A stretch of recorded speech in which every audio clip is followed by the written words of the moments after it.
The bitch of 100k snowball. You've probably heard me mention before that I often set goals around the 100k mark. That was my income target when I entered the workforce. Then there was the stacking of the 100k to break my past ceiling of $10,000.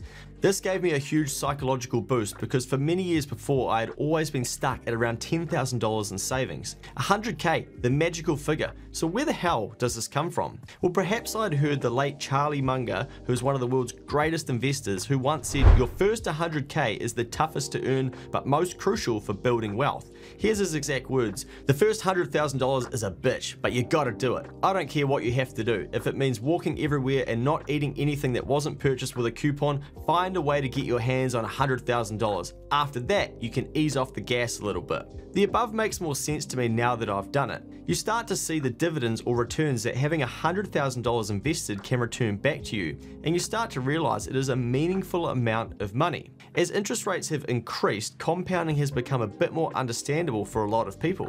But the true purpose of this is to feel what it's like to not have to pay a bill because passive income is doing that for you, or you're not having to earn that money yourself. That's everybody's dream, right? Passive income.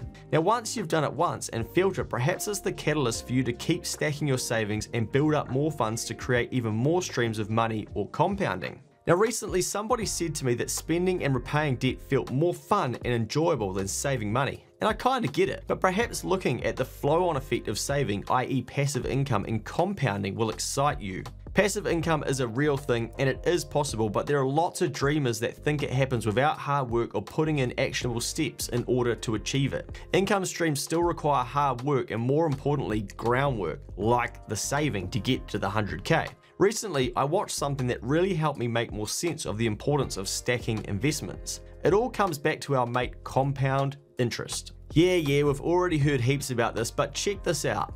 Let's imagine you've got $100,000 compounding at 7% annually, and do not say, where can you get 7% returns? Google that and find out for yourself. Anyway, $100,000 compounding at 7%. After year 1, it's $107,000, year 2, $114,490, year 3, $122,504. You get the drift, right? Year 7, $160,571, and after year 10, it's $196,715. And after year 20, it's $386,968,000. It looks pretty meaningful, doesn't it? And of course, someone's gonna be like, oh, what about inflation? Okay, hopefully the rate of return is higher than inflation. But this is without even investing more throughout it. It's just compounding the 100,000 over 20 years, and it shows the value of doing this.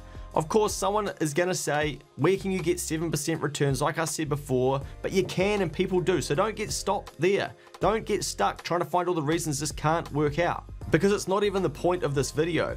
Then there is the, yeah, but what about inflation crew? What's that money going to be worth in time? Don't worry about them. This is why we're investing, to learn how to protect our money via compounding and investing that is fighting inflation. Now, let's go back a bit and think about compounding $10,000. Let's do it at 7%. After year 1, it's $10,700. At the year 2, it's $11,449. And through to year 10, it's $19,671.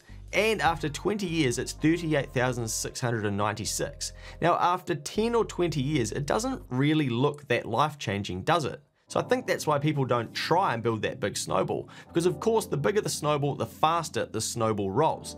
It's not rocket science, but a part of it is the fact that the compounding amounts start to look and feel more valuable and meaningful to the individual who's investing. The sooner we can do it, we can rely on compounding to do some work for us. We also have to learn the lessons of how we're going to do this, and the sooner we learn those, the more we can expect to repeat them in life. Exactly what Mr. Munger was trying to tell us. For a lot of us, saving $100,000 may seem like a very lofty, ambitious goal only available to rich people. But think about this, our KiwiSaver or superannuation funds can do this over time and take advantage of compounding. Most people interrupt compounding by taking money out of their retirement to fund a house in New Zealand, thus going all the way back to the start and not having the excitement of compounding. And yes, I know the property Ponzi lovers are going to say, yeah, but that's compounding too, and I get that, but we're talking about investing 100k, just chill out with your property chat. But I'm going to trust Mr. Munger and make sure that by the end of 2024, I have over $100,000 in my KiwiSaver, and I know that it'll be a bitch, but I gotta do it. After that, maybe I can ease off the gas a little. But this is me sharing one of my goals, 100k in my KiwiSaver. For you, you might not even be into KiwiSaver either. You might be aiming for your first $100,000, and again, that's okay. You need to figure out your goals and plan them out and then run your own race. Lastly, if you want to excite yourself a little bit more about this, head to the sorted.org.nz website /savings-calculator, or just Google the Sorted Savings Calculator. These calculators can show you how investing $10,000 annually at 7% can explode when done consistently and compounded over time without interrupting it. Now, it may blow your mind at the decreasing time it takes to turn 100,000 into 200,000, then 300,000, and then 400,000. Get excited and get stuck in. Trust Mr. Munger's advice and keep it 100. If you want more lessons like this, check out prior videos in the Keep the Change YouTube channel, or check out the podcast. It's about to go past 1.5 million downloads. It's only going to compound from here.